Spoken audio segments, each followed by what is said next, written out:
TGR News, broadcasting from the State of Israel.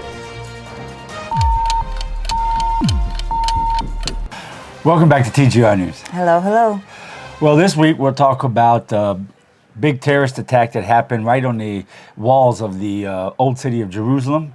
And Hamas is now back to building tunnels, trying to tunnel their way back into the state of Israel. Also, I want to take a moment and say there's been a good response on what we talked about last week of helping the neighborhoods around Gaza for the next time the rockets will fly when they go on lockdown and no trucks come in or nothing, and we're able to bring all kinds of things for them. So get them a stockpile of food and maybe even some coloring books for the kids and stuff like that. And this past week, this video we put out was the city of Gath, the home of Goliath. And we're going to be putting out another video pretty soon here that is related to that. But first, let's say thank you. Thank you for everything you guys do every week. Every week we're able to put out food because of your wonderful, heartfelt donations and be able to help these people here in the state of Israel and be able to feed them and give them what they need. And it's really a blessing. And like we say always, if you haven't become yet a part of this ministry and you feel like you want to, underneath every one of our videos, the travel videos and the news videos, we have links to Patreon and to our support page on our website. Or you can just go to the internet and go to thegoldenreport.com and go straight to the Support Us page there and find any way that works best for you.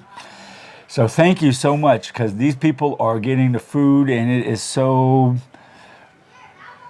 life-saving in some of the situations. Yes. Really, really is. Yes. So thank you. I don't want to be over dramatic, but the truth is the truth. Because it is life-saving. And it's all because of you guys. You guys are making everything possible. So God bless you. Thank you so much. Well, let's get into it. Yes. Okay, at the beginning of the week, the Arab criminal element once again is joining the terrorist list. Arabs stole a car and drove against the traffic on Highway 5, which is a very heavy, congested and fast highway, until he found a car to make a head-on crash, killing a family man with 4 kids. It seems like more and more the criminal elements, when they see the Arab criminal was just a criminal. Yeah. And if they see that the cops was going to catch him, they just like most criminals. But now it's like sort of a kamikaze thing, like in Japan in World War II, when they see that it's they're going to be caught, they figure might as well turn terrorist. Yeah. You know, and go out that way. Yeah. Go out with a bang. Exactly. It's getting worse and worse. Well, the head of the Islamic Jihad that we had arrested and imprisoned a few weeks ago, what started this whole Operation Breaking Dawn, is now in the center of attention when the Islamic Jihad in Gaza said that the release was in the ceasefire deal, that we were supposed to release him, which was not true. Yeah. And not only it wasn't the deal, but in the past few days, we have gone into Jenin and arrested many more Islamic Jihad activists, which is great. We show them right away, show them. Not only this is not what the deal was, we ain't stopping, you know? Yeah. So that's good. On Saturday night, a terrorist opened fire on the streets near to Old City of Jerusalem, injuring 8, including a pregnant woman. 6 hours after the attack, the terrorist turned himself in. Yeah. The woman, they had to make a delivery, urgent, how you say it? Urgent delivery of the baby, and now they fighting for delivery. Yeah, they fighting for the life. The baby and the mother are still fighting for their lives. Let's pray for them. Hope they will get better. But it's total new age, you can say, of this one terrorist. Just the lone terrorist, not connected to a group. It's becoming more and more also something new here. And also the fact that he turned himself in is not he didn't want to die. Yeah, he just realized it was because there hasn't yet been, knock on wood, there hasn't yet been a terrorist that hasn't been caught. Yeah. You know, we always catch them. So they know it, and we was closing in. The security forces were closing in on him, and is where in the neighborhood that he would live in. So he ran up real quick and turned himself in. Yeah. And actually, they like, right now they live. Some of them live in poverty, and they have, not such a great life. In Israel, in prison, sometimes they have better life. Most of the times. Yeah. They have education. They have all social, stuff that they need. Absolutely. So some of them, they better just turn themselves in instead of die and explode themselves or something, and get into prison. And next deal we're gonna make with the terror organization, we'll just let them out. Yeah, that's the way it is. Always. Exactly. Yeah. Well, Hamas has not given up on building tunnels from Gaza into the state of Israel to make terrorist attacks. Even though we made a deep wall underground, we found a new tunnel over 100 feet underground crossing into Israel. Our new government made a new policy to make friends with Hamas, to tell them that they will destroy the tunnels well ahead of time. What I'm talking about here is, okay, they were still digging a tunnel. They tried to dig so deep, over 100 feet deep, to try and go under the wall. But what they don't understand is not just the wall. It's all kinds of sensors and all kinds of high-tech things. We almost nowadays know when they start to dig a tunnel, much less when they get close to the border. So, of course, we knew about it right in time. But the new policy with this new government, these are people who are digging tunnel, working so hard to be able to get to a place where they can surprise us to kill our civilians. And instead of reacting to that accordingly, what this government's did is they reached out.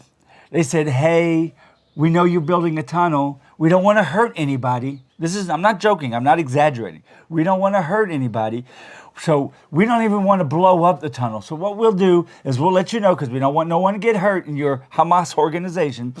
We'll drill a hole right over top of the tunnel all the way down and fill it up with concrete. That's what we're going to do. I don't understand it. If it was me, I'd say wait till now that I know we have it. I'd say wait till we know that a Hamas force that's planning on attacking our people, that's coming to kill us anyway, blow the tunnel up. Yeah. Might sound bad. Shouldn't be able to put that out on the internet. But that's the way war is. Yeah. It's war. Yeah. On Sunday night, Israel made an airstrike on yet another convoy of weapons from Iran to Hezbollah in Syria. The airstrike took place near to a Russian military base in Syria, but the Russians stayed out of it. Israel also took out an anti-plane missile unit trying to shoot them down, killing 3 Syrian soldiers. Yes. I think the most important piece of information in there, this is nothing new. This is something Israel has to live with, that we always have to take care of what's going on in Syria with Iran trying to harm Hezbollah to be able to be more effective in killing us, right? Another front of people trying to kill us.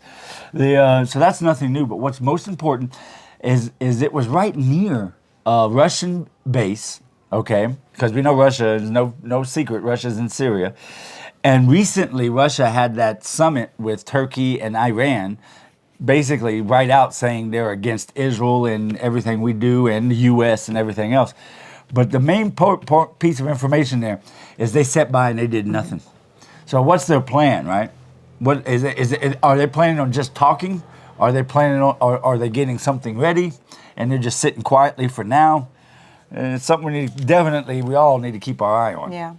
In a routine IDF operation, a 20-year-old soldier on a guard at the border near Tulkarem, Arab area where we keep a good guarding on to stop terrorists from coming in. He was killed by friendly fire after being wrongfully identified by his guard partner on Monday night. He was a French Jew that came to fulfill his dream of being an IDF soldier. To be specifically what exactly happened, now there's a little booth right on a street that the IDF uses where there's a few of them along the way, and right in front of the other side of the street is a long fence, which is the border, where they have to just stand there and make sure that, stay on the guard, make sure that nothing happens, right? No, none of the Arabs try to come through. It was in the middle of the night. This guy, the one who died from friendly fire, he decided to go and pray. Yeah. He told his guy that was on guard with him, he says, I'm going to go and pray. And so he went. It was gone for about 15 minutes. And when he came back, it being dark, the other guy mistook him as an unarmed terrorist in the middle of the night. You know, these guys are young, 18, 19, 20-year-old guys. You got to understand, they're thrown in a situation where they're completely filled with fear. They're standing out there.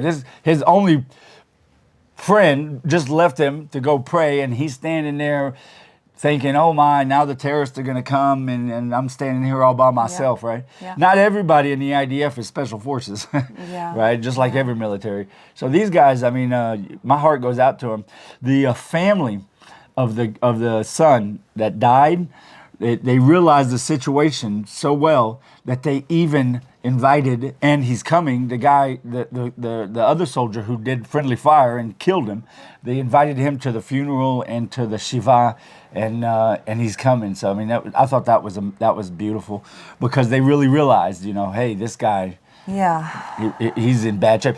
Probably, if I had to make a guess, I'd say the guy that shot his friend is going to have a rougher life going forward than even as hard as it is to lose a family member. You know, I think, you know, it's just I just feel so, both of them, for both families. Yeah. I'll pray for them. On Monday, Iran looked over the latest nuclear deal that President Biden put on the table, and their answer was to ask for even more than what was already a joke of a deal.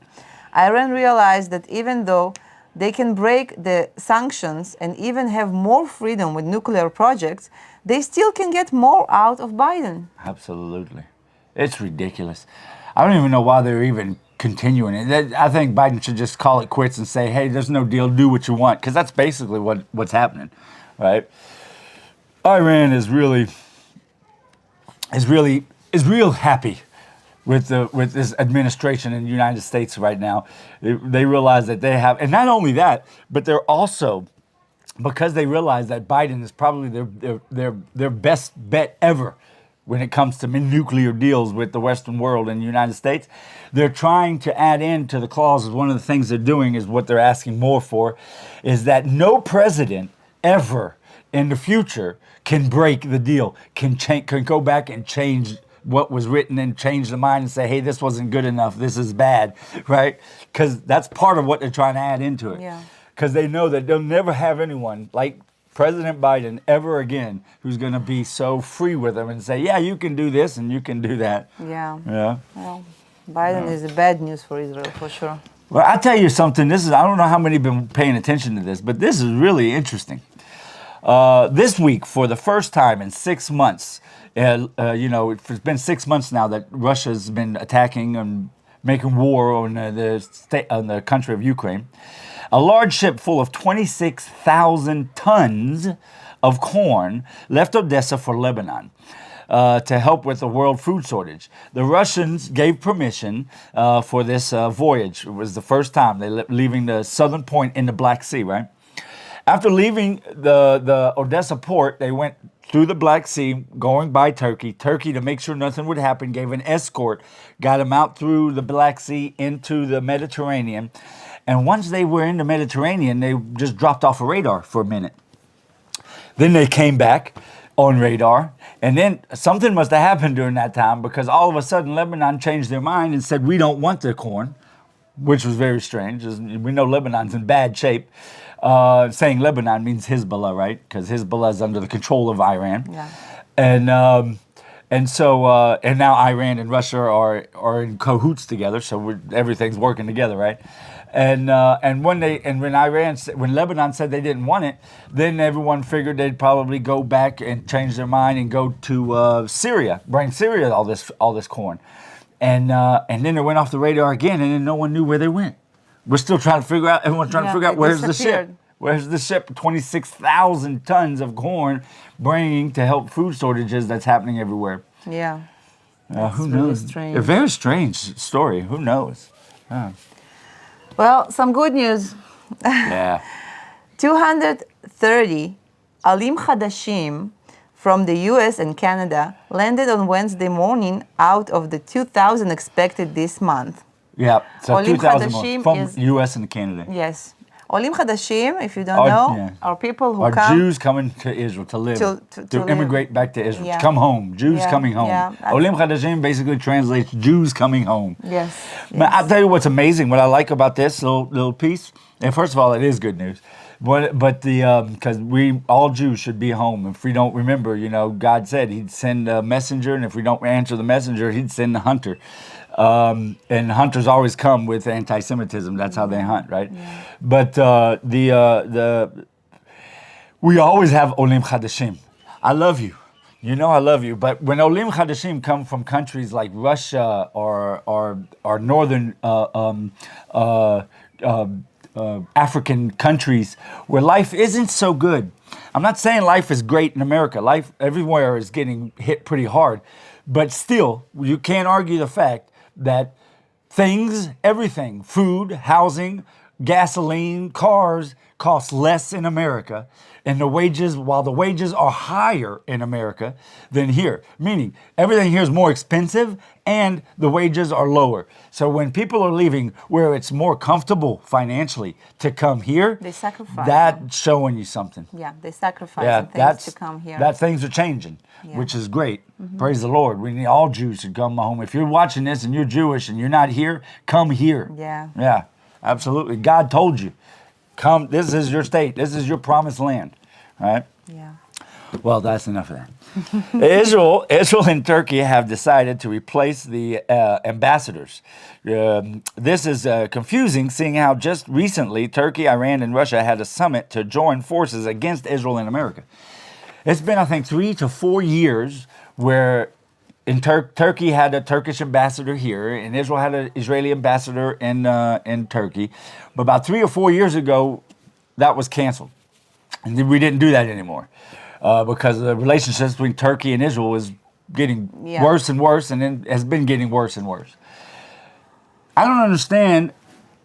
It's not like Turkey did an about turn and changed their policies and says, okay, now we're pro-Israel. They just recently, like I said, met with Turkey just recently met with Russia and Iran in a summit against everything Israel does, and everything, including the United States of America. And now we decide to reinstate ambassadors like we're friends again. I don't know what's going on. I'm confused. Yeah. Write a comment. Tell me what you think that's going on, because I have no idea what that means.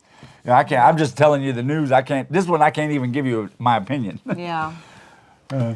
Well, if you wasn't sure that UN is against Israel, let me tell you a story that happened recently. After condemning Islamic Jihad on Operation Breaking Dawn, Sarah Mascroft was fired from her UN position. Right after the ceasefire, Mascroft tweeted that she was relieved to see a ceasefire agreed ending hostilities impacting both Palestinians and Israeli civilians.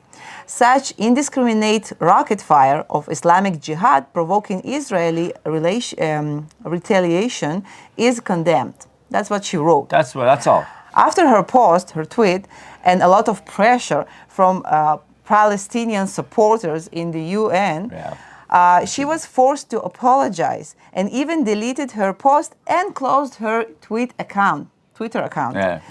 But that wasn't enough. She was fired. So if you say something against Israel, you get promoted in the UN. Yes. But if you say something against Islamic Jihad, which is terror organization, you get fired. You get fired. So that just goes to prove you everything right there. Yeah. It's ridiculous. And anyone who doesn't know that that's the situation, all you got to do is just open up the books of facts of what's happened, what happens, and what, like you just said, what this woman said. Her job, her position, she was the head of humanitarian aid for Palestinians. She was a pro-Palestinian. But she just said what she felt like was true at the moment, right? Yeah. So if you don't think it's pretty bad, then like I said, just open up the book of facts of what's happened and with no opinions, and just see the facts. Facts, yeah, exactly. It'll tell you the whole story. Well, you got anything else you want to add? Yeah, I wanted to thank you again for the help.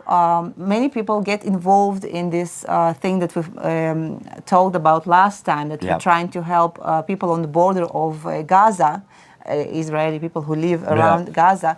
And thank you so much. If you still want to be a part of it, we're gonna pretty soon. Yeah, pretty soon we're going to buy things and organize everything. So you still can do it. It will be big help. Thank you so much. Absolutely, amen. The people will really... Well, to reiterate what it is, just in case you watched this video and you haven't watched last video, I said it already at the beginning of this video as well, but the last time they were on lockdown because of the rockets, trucks were not allowed into the neighborhoods because the streets are so close to the Gaza Strip where rockets are being fired, and so they weren't able to get food, nothing. Nothing. So these are people who are not. They're not rich, but they're not homeless, and they're not as bad off as the people we help every week. But they are in a situation they need a little bit of help just for once, just one-time thing, just to get a stockpile of food and some stuff for the kids and stuff, so that when it does happen, and unfortunately in this country we know it will happen, for the next time that Gaza starts firing rockets and they go on lockdown, they'll have some breathing room. Yeah. So that's it. Yeah. Well, don't forget to join us on thegoldenreport.com. And until next week, Shabbat Shalom. God bless.